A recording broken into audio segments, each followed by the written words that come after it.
Pelatih timnas Sintayong menyampaikan permintaan khusus kepada masyarakat Indonesia. Pelatih asal Korea Selatan itu meminta supporter untuk memenuhi GBK.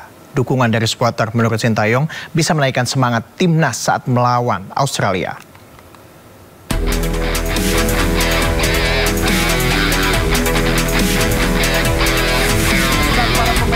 Sintayong tampaknya paham benar istilah penonton adalah pemain ke-12 dalam pertandingan sepak bola. Maka tak salah, Sintayong meminta agar penggemar sepak bola memenuhi Stadion GBK saat laga melawan Australia. Hal ini disampaikan Sintayong melalui akun Timnas Indonesia. Sintayong berharap dukungan dari supporter bisa meningkatkan mentalitas para pemain. Sintayong menambahkan, dukungan tersebut akan menjadi sumber kekuatan bagi para pemain. Ia pun berjanji, timnas Garuda akan menampilkan performa terbaik saat melawan Australia. Sebaliknya, gemuruh dukungan supporter di GBK yang terkenal angker bagi tim lawan dapat menurunkan mentalitas pemain Australia. Permintaan Sintayong tidaklah bertepuk sebelah tangan. Tiket laga Indonesia kontra Australia pada Selasa malam ludes terjual. Sorak-sorai supporter timnas meningkatkan daya juang pemain telah dibuktikan saat laga melawan Arab Saudi pada pekan lalu.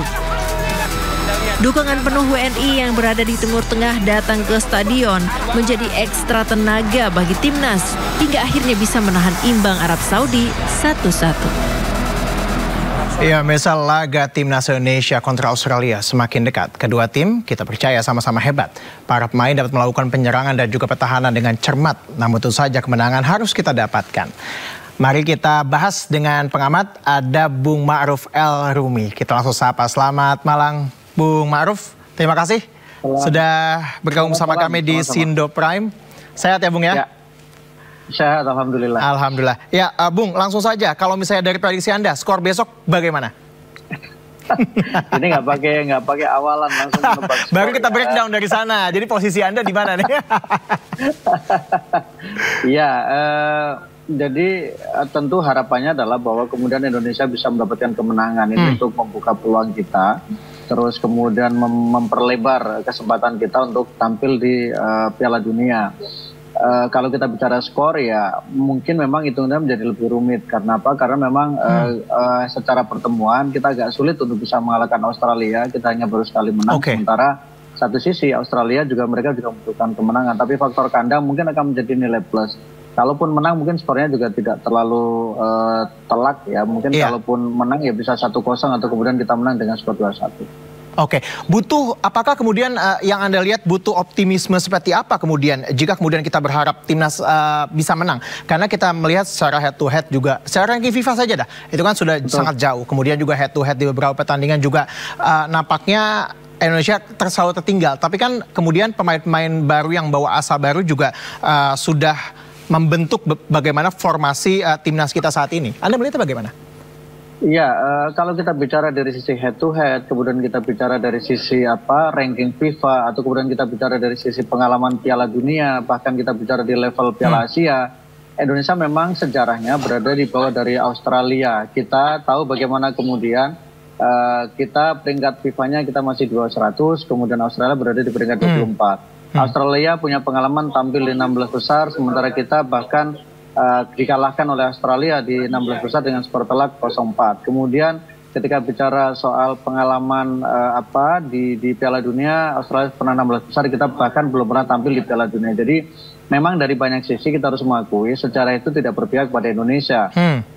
Yang mungkin membedakan adalah bahwa secara itu kan catatan angka yang kemudian mungkin tidak akan berlaku di pertemuan besok ketika Indonesia Australia. Kenapa? Secara materi kita berubah. Kita sekarang materinya bisa dikatakan materi kita adalah materi rasa Eropa karena sebagian besar pemain kita adalah pemain-pemain yang mereka merasakan sepak bola Eropa, berkompetisi di level Eropa, dan mereka memiliki knowledge sepak bolanya adalah knowledge sepak bola Eropa. Ini berbeda dengan situasi di pertemuan-pertemuan sebelumnya di mana sebagian besar memang pemain kita bermain di kompetisi lokal. Bukan kemudian menganggap agak remeh kompetisi lokal, tapi kita harus mengakui bahwa memang ada level yang berbeda antara pemain yang merasakan sepak bola Eropa, merasakan kompetisi Eropa dengan mereka yang bermain di level kompetisi lokal. Ditambah lagi pemain-pemain kita juga ada beberapa yang kemudian mereka bermain di level kompetisi tertinggi di Eropa. Itu menjadi modal lain.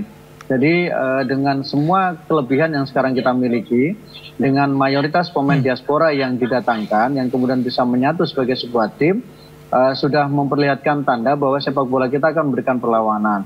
Arab Saudi adalah salah satu tim sempat kita buat frustasi kan. Awalnya kan juga kita bicara soal pengalaman Piala Dunia kan Arab Saudi lebih punya pengalaman. Kita bicara di level Asia, Arab Saudi lebih punya level dan kualitas di Piala Asia. Kemudian kita bicara soal Piala Dunia, mereka juga tampil di Piala Dunia. Tapi kita bahkan sempat unggul terlebih dahulu dan kita juga meskipun akhirnya memang kita harus puas dengan hasil imbang. Tapi hasil imbang menghadapi Arab Saudi, bermain di depan pendukung Arab Saudi, itu rasanya sudah rasa seperti sebuah kemenangan. Jadi saya pikir ini sudah menjadi indikasi awal bagaimana kemudian kualitas dari timnas kita tidak bisa dibandingkan dengan pertemuan-pertemuan sebelumnya. Bahkan ketika dibandingkan dengan pertemuan ketika kita dikalahkan Australia 0-4 di 16 Piala Asia sebelumnya, itu juga tidak bisa menjadi referensi. Kenapa? Karena materi pemain yang kita miliki sekarang ini jauh lebih lengkap, jauh lebih siap dibandingkan dengan ketika di Piala Asia. Baik, artinya bahwa kita bisa agak sedikit menyampingkan angka-angka yang itu ya, yang ada. Betul. Begitu. Tapi kalau kita bisa melihat gitu dari pertandingan Indonesia versus Arab Saudi dan juga bagaimana kemudian Australia menelan pil kekalahan saat menghadapi Bahrain. Apakah yang Anda lihat kualitas permainan dari Australia ini yang menurun atau itu hanya bad luck saja untuk Australia pada saat itu? Saya ingin mengatakan dalam beberapa sisi pertama, kalau kita bicara soal bad luck mungkin juga bad luck. Karena kan sebenarnya secara statistik kan dominasi luar biasa kan. Australia dominan dari penguasaan bola, mereka menguasai bola itu lebih dari 70%. Kemudian jumlah tembakan yang dimiliki Australia juga berada di atas dari Bahrain juga. Tapi yang menjadi kendala adalah mereka tidak bisa mengkonversi peluang itu. Akurasi tembakan ke gawang mereka tidak terlalu bagus. Masih di bawah 50%, lebih bagus dibandingkan dengan Bahrain. Yang kedua, Australia juga tidak cukup beruntung karena kemudian mereka harus bermain dengan 10 pemain setelah salah satu pemain mereka, pemain penting mereka, penyerang utama mereka mendapatkan kartu merah di menjelang di babak kedua. Dan saya pikir itu juga akan menghasilkan ketidakseimbangan tim ya, yang imbasnya kita lihat penampilannya mungkin agak terlalu terburu-buru. Ditambah ada momen di mana Bahrain secara pertahanan mereka cukup bagus. Pendekatan pertahanan dari Bahrain berusaha menjadi salah satu alasan kenapa Australia juga meskipun dominan penguasaan bola, tapi mereka tidak bisa bermain secara enak dan kemudian mereka terisolasi. Jadi saya pikir kalau kemudian referensinya adalah Australia di Bahrain, maka Indonesia bisa meniru apa yang dilakukan Bahrain. Bertahan dengan baik, tidak melakukan kesalahan, dan kemudian bisa melakukan counter attack dan manfaatkan semua peluang sedikit mungkin peluang yang dimiliki. Menghadapi Arab Saudi bisa menjadi salah satu prototipe bagaimana nanti Indonesia akan menghadapi Australia. Tidak akan terlalu tampil ngoyo meskipun di depan pendukung sendiri, tapi juga harus berhati-hati terhadap kemungkinan Australia akan bangkit dan memburu kemenangan. Baik, kalau kita bisa berkaca dari bagaimana kemudian permainan Indonesia, maksud kami Australia versus Bahrain ini, apa kemudian yang harus diantisipasi? Artinya apa kemudian yang biasanya menjadi kelemahan Indonesia yang kemudian itu bisa menjadi bisa menjadi loophole lah bagi timnas Indonesia? Fokus konsentrasi, terutama 15 menit terakhir. Ketika pertandingan menghadapi Arab Saudi, kita kan sempat mendapatkan pressure luar biasa itu kan di 15 menit terakhir. Betul. Dan kemudian ketika kita tampil di Piala Asia di putaran kedua ya ketika menghadapi Irak, kan kita juga sempat kedodoran di babak kedua dan itu juga bisa dimanfaatkan dengan baik oleh pemain-pemain dari Irak yang kemudian kita melawan kekalahan ketika menghadapi Irak. Saat itu kita juga sangat optimis bisa setidaknya bisa mengimbang Irak, tetapi karena penampilan yang menurun di babak kedua itu kemudian bisa dimanfaatkan dengan bagus oleh Irak. Nah, persoalan ini yang menurut saya harus mendapatkan perhatian dari Sintayong terkait bagaimana caranya pemain-pemain Indonesia ini yang memang lebih berasa Eropa dibandingkan dengan berasa cuaca Asia, itu bisa dengan baik mengantisipasi ketika di 15 menit terakhir. Apakah memang harus dari awal tidak terlalu memaksakan diri untuk memforsir, tapi mengatur tempo, mengatur ritme, atau memang melakukan rotasi yang efektif? Karena harus diakui juga pelapis kedua dengan pemain starter itu kan kualitasnya agak berbeda. Mayoritas pemain-pemain utama itu kan pasti akan tampil sebagai starter. Sisanya nanti akan pemain-pemain yang memang biasanya adalah pemain yang berkompetisi di sepak bola Indonesia, dan itu akan ada kesan akan ada sedikit penurunan dari sisi kolektivitas tim dan kemudian kualitas individu pemain. Nah, ini yang menurut saya patut menjadi perhatian dari Sintayong. Jadi dibutuhkan kecerdikan untuk mengatur nafas supaya pemain tidak kehabisan nafas sebelum pertandingan selesai. Baik, banyak kemudian yang evaluasi begitu bagaimana pertandingan Indonesia versus Arab Saudi, kita unggul lebih dahulu tapi kemudian agak menurun di bagian belakang. Ada dua yang biasanya disebut para pengamat begitulah ya. Yang pertama adalah lini depan yang kurang solid dan juga pemain cadangan yang kemudian agak terlalu jomplang dengan pemain inti. Anda setuju terkait hal itu? Dan bagaimana kemudian kira-kira Sintayong bisa mengatasi PR-PR itu? Tadi saya sempat mention persoalannya memang lapis pertama pemain starter dengan lapis keduanya tidak terlalu sama ya, kualitasnya berbeda karena hampir sebagian besar pemain starternya adalah pemain diaspora yang memang mereka memiliki kualitas yang berbeda. Sayangnya leveling kualitas itu bukan hanya satu tingkat tapi mungkin sampai 2 tingkat untuk bicara soal pengalaman dan kematangan.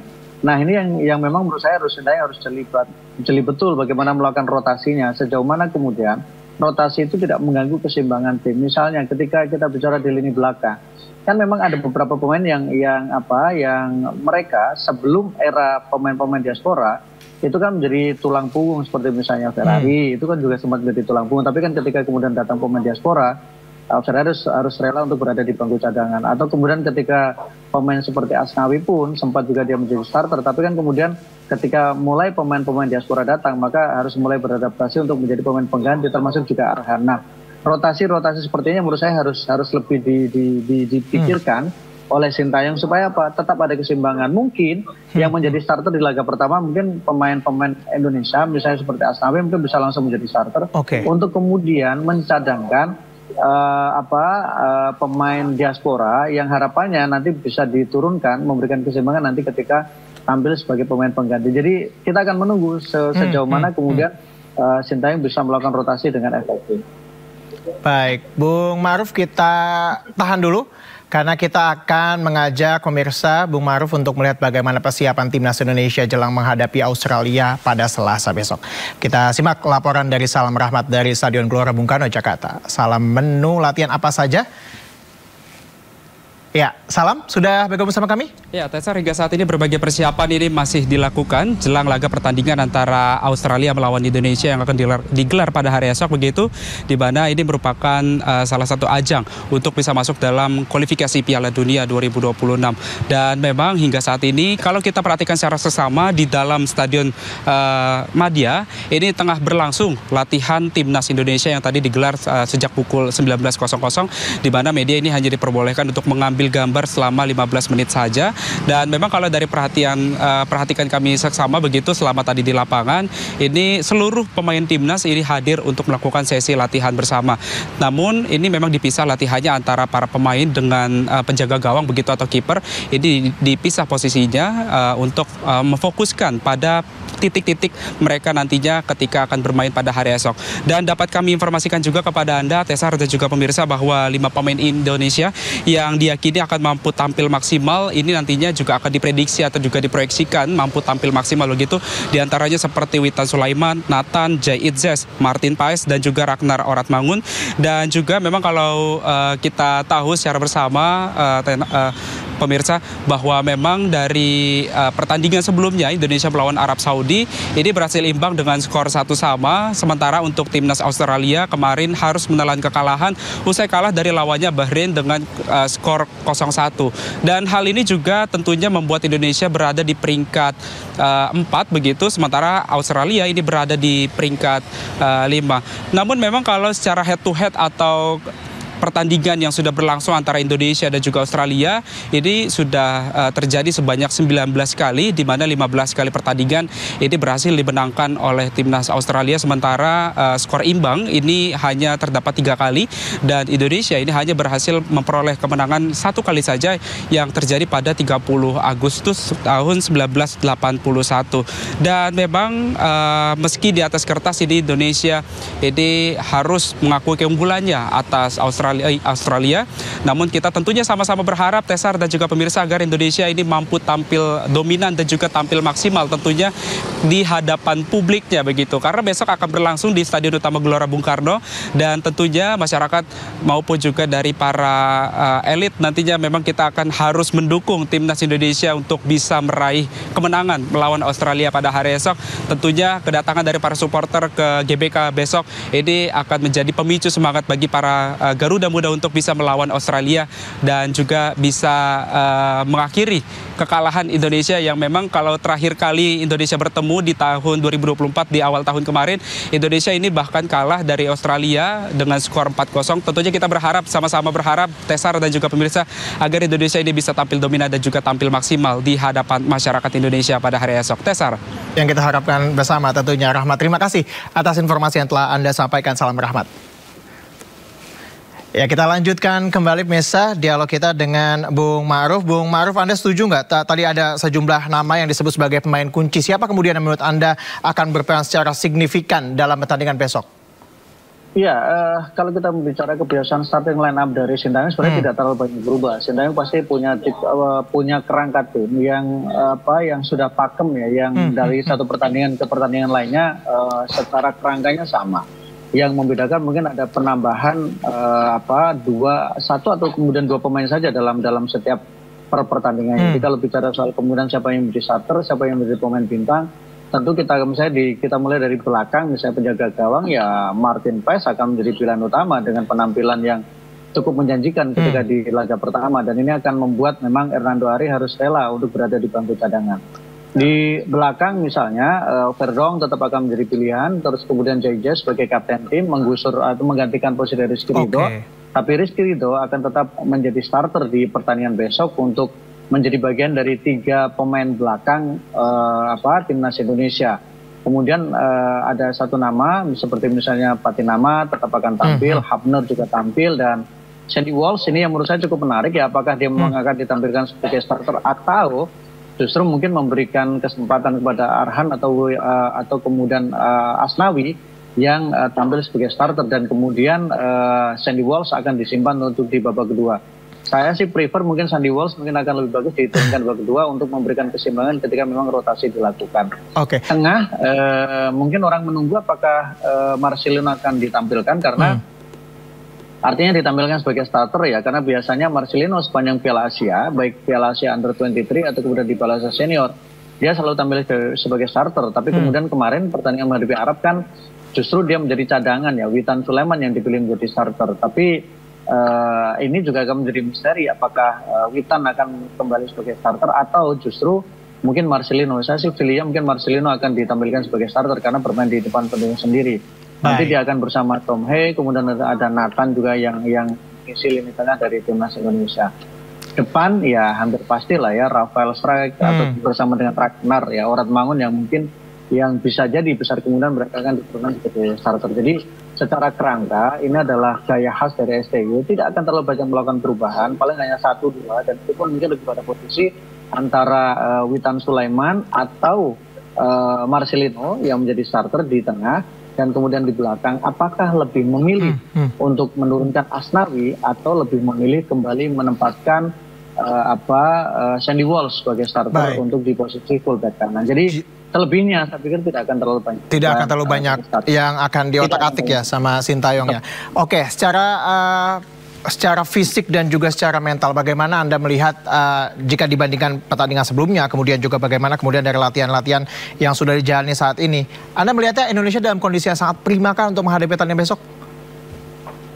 Iya, tentu ini sangat melihat bagaimana recovery pemain ya yang bisa dilakukan. Pertandingan menghadapi Arab kan sangat menguras energi, dan itu menurut saya juga pasti jadwal penerbangan juga akan berpengaruh. Tapi waktu recovery 2-3 hari saya pikir untuk pemain profesional tentu cukup ya. Makanya sangat betul tadi apa yang dilakukan oleh manajemen tim ketika tidak semuanya tegang, tapi ada makan bersama, kemudian ada sambutan untuk Martin Paes. Itu menurut saya juga menjadi bagian dari cara untuk bisa melepaskan tekanan yang memang pasti dihinggapi oleh para pemain timnas Indonesia. Satu sisi Australia yang bisa dikatakan mereka juga relatif lebih dekat juga, dan saya pikir mereka juga pasti mengalami ketegangan ketika menghadapi Indonesia, dan itu disampaikan oleh para pemain yang mengatakan Indonesia ini berbeda situasinya, Indonesia sudah berbeda kekuatannya. Tapi kalau pemain kita mengalami kelelahan, ya pasti akan ada energi yang terkuras ketika laga pertama, dan itu terlihat di 15 menit terakhir. Tapi kita harapkan recovery 3 hari cukup untuk membuat para pemain lebih fresh, lebih bugar, dan lebih tenang ketika nanti bermain di Stadion Utama Gelora Bung Karno. Oke, antara terkait dengan stadion, kita tahu bahwa kita sangat diuntungkan mungkin ya secara mental karena kita bermain di kandang. Bagaimana kemudian betapa loyalnya begitulah ya kita sebagai supporter mendukung timnas kita. Apa kemudian yang paling kemudian berdampak kepada mental para pemain dengan dukungan kita dan juga kita sebagai tuan rumah lah dalam pertandingan ini? Iya, psikologis pasti ingin memberikan hasil yang terbaik, ingin memberikan kebanggaan untuk pendukung dari Timnas Garuda yang mereka pasti akan memenuhi Stadion Utama Gelora Bung Karno. Dan para pemain juga tahu betul bahwa tiket itu sudah habis dan bahkan ada namanya tiket war ya. Kemudian para pendukung dari Timnas itu membeli tiket dan langsung sold out hanya dalam waktu beberapa jam atau bahkan beberapa menit. Jadi pasti ada keinginan besar untuk para pemain Timnas Indonesia memberikan hasil yang terbaik. Dan Stadion Utama Gelora Bung Karno memang selalu menghadirkan atmosfer yang berbeda ketika mereka berada di sana. Ada dukungan, kemudian ada lagu-lagu yang kemudian sangat mengena di hati para pemain, dan itu diharapkan bisa membakar semangat dari para pemain. Tapi yang paling penting adalah bahwa penentu hasil tetap ada di para pemain. Dan itu yang menurut saya memang itu menjadi poin penting. Jadi kita harapkan pemain itu ketika mereka bermain di GBK ada dukungan dan itu menjadi nilai positif, tapi jangan kemudian itu menjadi pressure. Mari kita jaga bulan madu yang sekarang ini terjadi, relasi romantis antara timnas Indonesia dengan supporternya, yang kita tahu bagaimana dukungannya sangat luar biasa, dan kita harapkan itu terjaga dengan hasil terbaik yang nanti diberikan ketika bermain di Stadion Utama Gelora Bung Karno. Baik, itu yang kita harapkan. Kita akan menantikan bagaimana kemudian kualitas pertandingan dan juga keindahan permainan antara kedua tim. Meskipun tadi Anda katakan sebenarnya agak sulit nih, tapi kita berharap lah ya. Artinya opportunity itu masih sangat ada dan Indonesia sangat bisa jadi untuk menang. Terima kasih Bung Ma'ruf atas dialog kita.